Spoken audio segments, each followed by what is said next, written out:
کر لیتی ہے، لیکن حضور نے فرمایا ہے کہ تمہیں ہندوستان جانا ہے، اب تو ہمیں راستے معلوم نہیں ہے۔ پھر سے چند لمحوں کے لیے آنکھ بند ہوتی ہے، آنکھ کا بند ہونا تھا کہ پھر سے جو ہے حضور تشریف لاتے ہیں، نقشہ پیش کیا جاتا ہے۔ اب حضرت ہند الولی سرکار عرض کرتے ہیں یا رسول اللہ، وہاں جانے کے بعد آپ کی بڑی یادیں آئیں گی، آپ کی یادیں ستائیں گی، یا رسول اللہ پھر کیا ہوگا؟ آواز میں آئی، اے معین الدین حسن، تو ہندوستان کی سرزمین پہ چلا جا،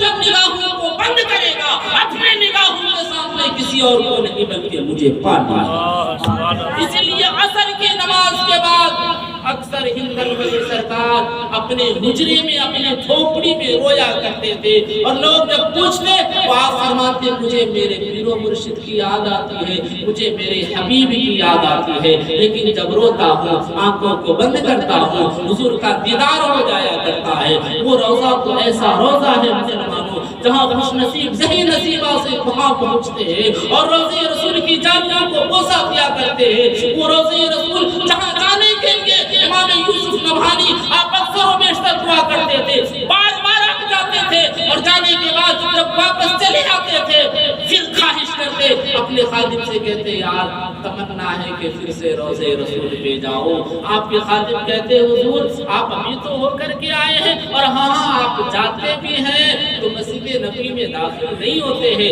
روضہ رسول کے قریب میں نہیں جاتے ہیں، پھر آپ متمنی کیوں رہتے ہیں؟ فرماتے ہیں یار صد کا کام ہے دربانی کرنا، ہمارے اندر اتنی جرأت نہیں کہ روضہ رسول کے قریب میں جا سکے، دور ہی میں رہ کر کے میں روضہ رسول کی زیارت کیا کرتا ہوں۔ سرکار وارث پاک علی رحمہ والاسلام دیوا والے سرکار آپ جب بھی جاتے تھے روضہ رسول پہ حاضری دیتے تھے، جب وقت قریب آتا تھا واپسی کا آپ کو آپ کے خادم آ کر کے یاد دلاتے تھے حضور اب تو واپسی کا وقت آ گیا ہے، اب تو جانا پڑے گا۔ فرماتے یار یہ کیسا جھمیلا ہے، بار بار واپس جانا پڑتا ہے، کوئی ایسا سبیل ہو جاتا تو یہاں سے کبھی جانے کا موقع نہ ملتا۔ ایک دفعہ جب آپ روضہ رسول پہ جا رہے تھے، راستے میں ٹھوکر لگا ہے، پتھر سے ٹھوکر لگنا تھا، آپ کے پائے مبارک کی انگلیاں زخمی ہو جاتی ہے، اور زخمی ہونے کے بعد زخم بڑھ جاتا ہے، اور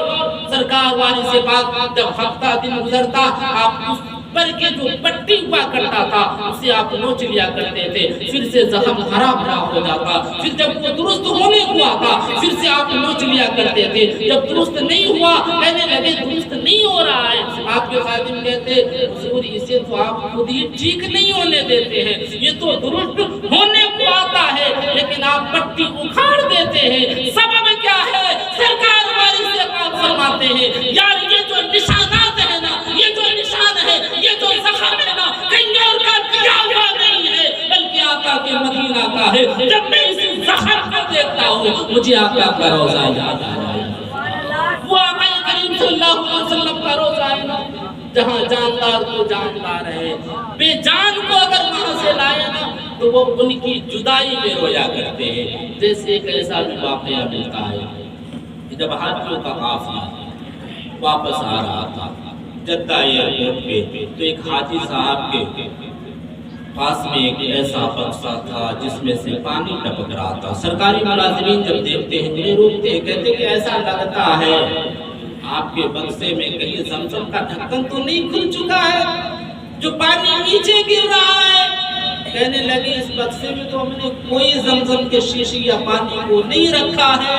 پھر جو سرکاری ملازمین تھے کہنے لگے پھر یہ پانی کے قطرات گر کہاں سے رہے ہیں؟ آخر تلاشی لی جائے، جب تلاشی لی جاتی ہے، جب ڈھونڈا جاتا ہے تو دیکھتے کیا ہے ایک پتھر پڑا ہوا ہے، اسی پتھر سے جو ہے آنسو کے قطرے ٹپک رہے ہیں۔ پوچھا گیا تو پتہ یہ چلا، حاجی صاحب کہتے ہیں میں تو یہ چاہ رہا تھا اس پتھر کو یادگار کے طور پہ میں اپنے شہر لے جاؤں، اپنے گاؤں لے جاؤں، تاکہ جب اس پتھر پہ میری نظر پڑے مجھے خیال آئے یہ جو ہے شہر مدینہ سے لایا ہے، یہ روضہ رسول کے قریب کا پتھر ہے۔ اب وہاں کے حجاج فرماتے ہیں، ملازمین فرماتے ہیں حاجی صاحب آپ اسے محبت میں لے جا رہے ہیں نا، لیکن یہ جدائی رسول میں اپنے آنکھوں سے آنسو بہا رہا ہے، تو بے جان پتھر جو ہے